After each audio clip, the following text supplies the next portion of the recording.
am doing a video inspired by some of my co-workers. It is basically a comparison between two cleansing tools that I actually use very often, and I thought I would give you guys some pros and cons and some comparisons between the two in case you were wondering which one you wanted to purchase. I've got a couple of these devices to talk about today. This specific one is the Clarisonic Mia 2, and this is the Luna 2. And then on my lap I have two more here. These are kind of like the travel versions of these devices, so these are the ones I would take with me when I'm on the go. This is the Luna Go and this is the Mia Fit. So I'm going to talk mostly about these larger ones because what I have to say about these kind of correlates to the travel version as well, but I'll touch on the travel ones in a little bit. So basically the point of these two cleansing tools is to, as the name would suggest, cleanse your face. They are designed to cleanse your face when you're not wearing any makeup, so the idea is that you remove all your makeup first. Particularly for me, I do a double cleanse, so I will take off all my makeup first with a cleansing oil, and then after that I'll go in with a cream cleanser because I have dry skin, so cream cleansers work better for me. And I'll usually use these devices with my cream cleanser to rinse out or wash the rest of my face. I personally tend to use these in the shower because I like cleansing in the shower. I just feel like it's easier, but I've seen a ton of YouTubers and I know a lot of people who just do it over their sink.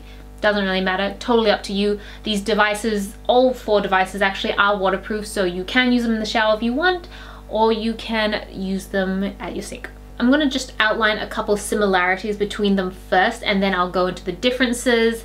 Obviously, they're both designed to clean your skin. Both of these versions, so there have been different iterations and versions of each of these, but the ones that I currently have sort of have timer indicators, if you'd say, like after say 30 seconds or so, each of them will beep.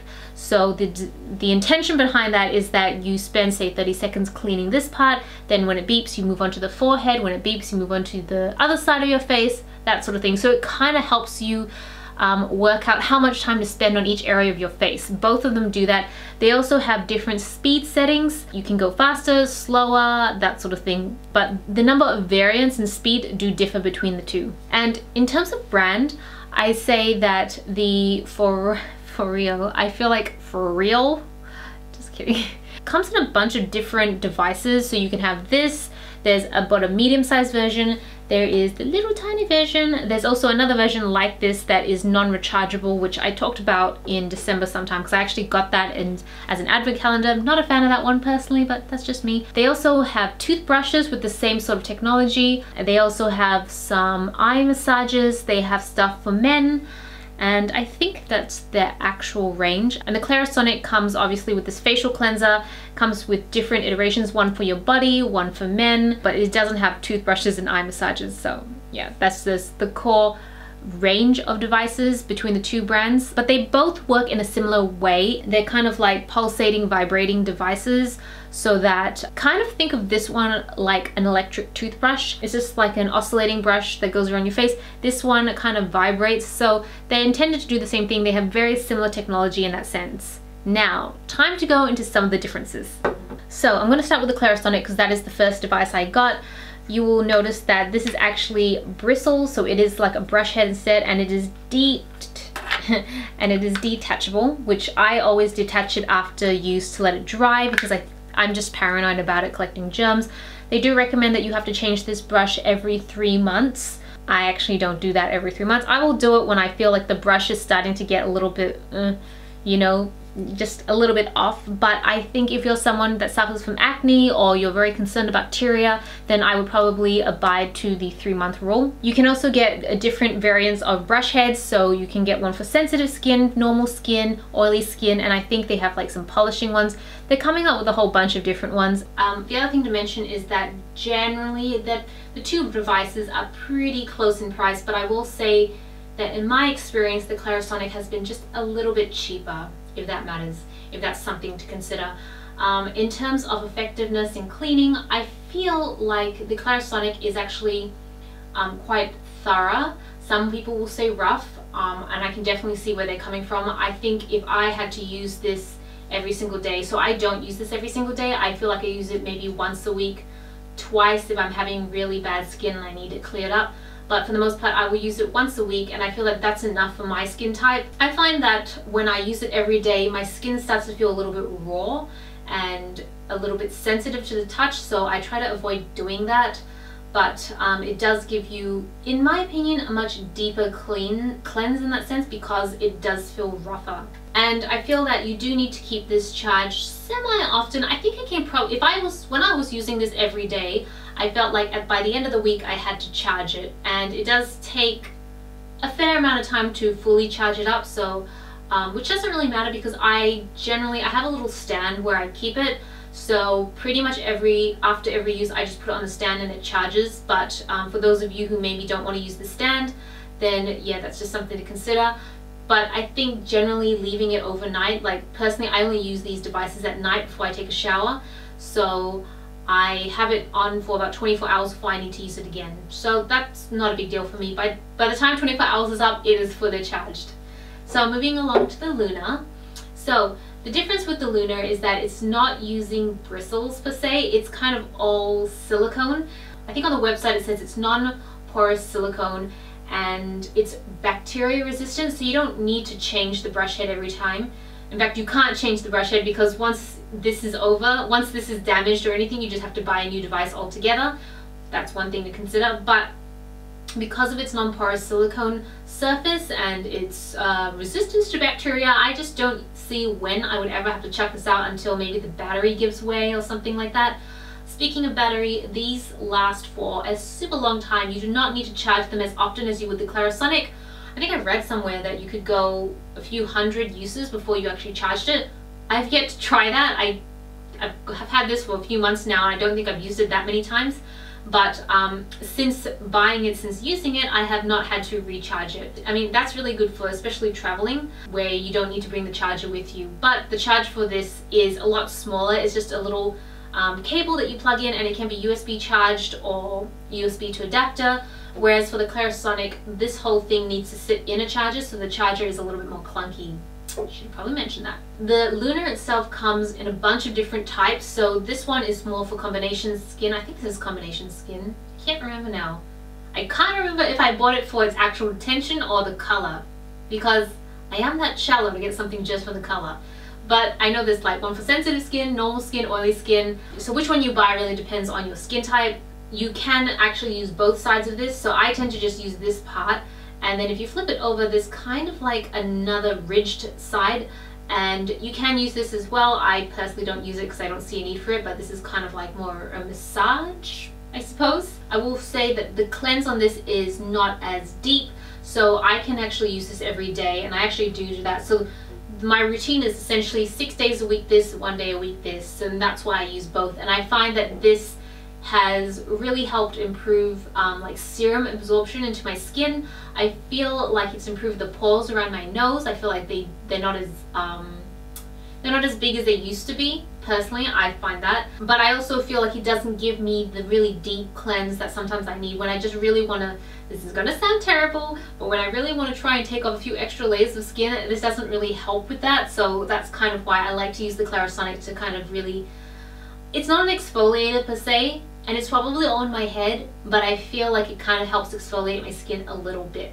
The type of cleansers you want to use for both of them is really up to you. I tend to use my cream cleansers for that because I generally use cream cleansers. If I'm looking for extra exfoliation, then I will sometimes use an exfoliation cream. I have a few of those lying around. I usually like to put the product all over my face first and then just go over my face with this, with either device. In terms of tips on how to use them, I think it's going to vary for each person.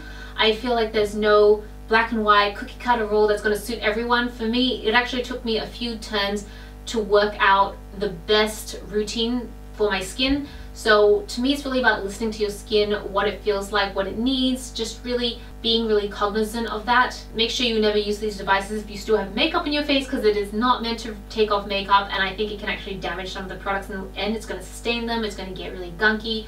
So make sure you don't have any makeup on, and I'd make sure after every use, leave it to dry, take the brush head out, just let it dry completely before you use it again. I would not want to leave any of these products sitting in my shower if you are going to use them in the shower, because I feel like that's just going to wear them down faster, and I just don't feel like they'd be as effective. So I would just leave them on my bathroom bench. I think those are the major points that I wanted to cover. I've actually written a bunch of notes to make sure I did cover everything, so I feel like I've covered everything. If you're gonna ask me which one I prefer, I'm gonna tell you it really depends on your skin type and your use. For me, I like to use both because I feel like both give me some benefits. I feel that this is too harsh to use every day, the Clarisonic, but I do need to use it occasionally. I feel like this is perfect to use every single day, but it doesn't really help really deep cleanse my skin when I really need it to. So yeah, that's why I use both. But I know some people, especially those with very sensitive skin, they won't even touch the Clarisonic. They just cannot handle it, and they'll just go with the Luna instead. So that makes a lot of sense for them. And there are people who can really just do whatever they want with their skin, throw in a ton of acids and all sorts of stuff, and their skin is fine. Then they feel like the Clarisonic kind of works out better for them because the Luna pretty much does nothing. So yeah, it really depends on your skin type. In terms of travel, I don't have much to say about the travel. I feel like they're just more simplified versions of what I already have. I do like that the Mia Fit does have speed differences. I feel like there's a better term to describe that. But when you're filming a video, I personally feel like my ability to be, you know, succinct and coherent kind of goes out the window. So yeah, sorry about that. You'll notice that it is not that much smaller than the actual full size. So this is the full size I leave at home, and this is the one that I would take when I travel. But honestly, they don't even look that different in like there's the size difference, but I don't feel like it's so big that it really makes a huge difference. So if I were you personally, I would probably just take this full-size version because this is still quite expensive. I mean, we're talking, this is over $200 for this device. I can't remember how much this is, but I'm pretty sure it's well over 100 and probably under 200. I will leave all the links and descriptions down below so you can check out the products for yourself. But it works in a similar way. The brush head is here. It's exactly the same, and then you just kind of use it like this. You just don't have the handle, but it's exactly the same. However, the Luna Go versus the Luna is quite different in size. I feel like this is super teeny tiny and, by the way, adorable, and then this is much larger. And as I said, there is a size in the middle. I didn't really see the need to get that one because I wanted something that was full size, and then this is perfect for travel sometimes, and also it does have the little ridges at the back, so you do get the full experience. I feel, that's the other thing, they both can use the same chargers, so it's just a simple cable. But with the Clarisonic, you need 2 chargers. I mean, the chargers do come with the product, so it's fine, but I don't know, I felt like that was just something to point out. This has a little like stand, it sits on the charge, and this has another stand or little thing that you that magnetizes to the front, and but they're completely different, and you can't interchange the chargers, if that makes sense. Like, you can't swap the chargers because they're designed for that specific device, whereas these ones can share the same charger. The only difference with this mini one, except for the fact that it is tiny, and I feel like sometimes when I use it, I feel like gripping it is a little bit difficult. I sometimes wonder whether it's just going to fall out of my hand as I'm going over my face in the shower. So far that hasn't happened. I guess maybe the silicone texture does help give you a little bit of grip. But I will say one of the differences is that you cannot adjust the speed for this little one. It's just a one set speed. Not that it really matters to me. I actually don't change the speeds for any of my devices. I'm happy with the default, but throwing it out there. So in terms of travel, I feel like this one is so much easier to travel with, and sometimes when I do travel, especially for work trips, when it's just during the week, I will just take this with me. I won't even bother with this one. The only time I've taken this one are for longer trips. So when I recently went to Japan, that was 2 and a bit weeks, so I took it along for that. In retrospect, I don't know, I think I could probably have done without it. I don't think I really needed it. I feel like I'd probably use it for more longer haul trips, which doesn't happen very often, like once a year. So yeah, I probably wouldn't get the Mia Fit again in retrospect. I'm pretty sure that covers everything I wanted to address about both devices. I wanted to try and leave a fair comparison between the two based on my own experiences. So I hope you guys have found it useful. If you have any questions about these devices, if you want to know more about them, if you want to know something about them that I maybe didn't cover, then feel free to leave me a comment down below and I'd be happy to answer it. But other than that, I think I'm pretty good. Thank you so much for watching. I really appreciate it. Give this video a thumbs up if you've enjoyed it. Subscribe if you're new. This is Celina reporting from my room. Back to you, internet.